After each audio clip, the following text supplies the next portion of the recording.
Lecture is going to be on Claude Monet. Monet is one of the most important artists of all time. One of my teachers put it best when he said Claude Monet was the greatest painter of the 19th century and the greatest artist of the 20th century. This brief introduction should cover many of the reasons why that may be true. Manet, when he started, was coming out of Manet, Edward Manet. And his work was part of the early Impressionist movement, certainly. Later in his career, he started to explore almost scientific investigations of atmosphere, of landscape, in the form of his haystack series and his other serial imagery. The serial imagery later influenced heavily even people as diverse as Andy Warhol, who also in the 1960s dealt with a lot of serial imagery, the soup cans and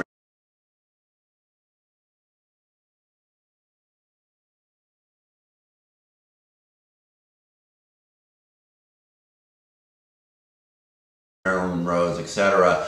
So the next thing that Manet did, which is incredibly important for art history, is that a very important thing that a lot of people forget about is the elimination of the horizon line in his landscapes, so that he would blur the edge between, you know, what is a horizon line and and he dealt a lot with reflection, especially in the water lily series, where he would do only the surface of the water lily pond, and the only reference to a horizon line would be in the reflection of the water.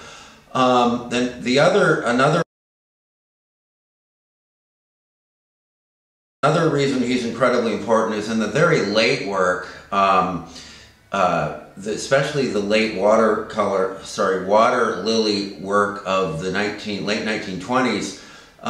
They basically look like Joan Mitchell or very high-end abstract expressionist art of the 50s and early 60s.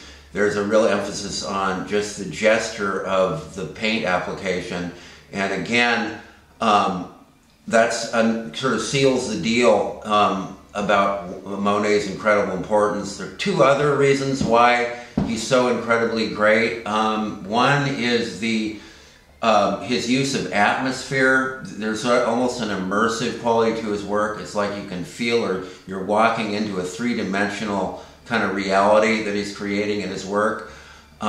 He's probably the greatest colorist of all time. I can't really think of anybody else that's better, maybe as good in a different way, people like Matisse or Bonnard.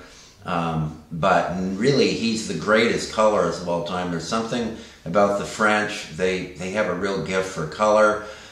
And lastly, another thing that most people don't think about, Monet was really the first environmental artist, in the sense that the huge, long friezes that especially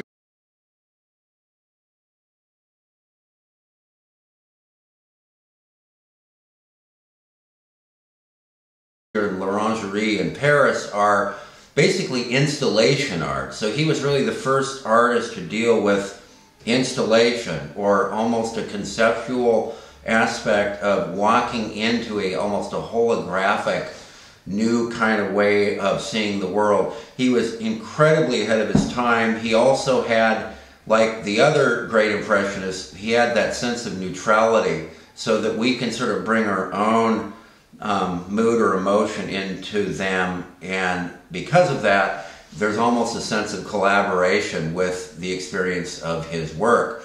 I just want all of you to, hopefully, the greatest Monets are really mainly in Paris, and of course, because he was based in Paris, and I have never been to where the last year of his life he lived, which was Giverny, which was outside of Paris, but I highly recommend you follow through and experience Monet as I do, which means one of the, basically possibly the greatest painter of all time, certainly one of the absolute greatest. Thank you very much.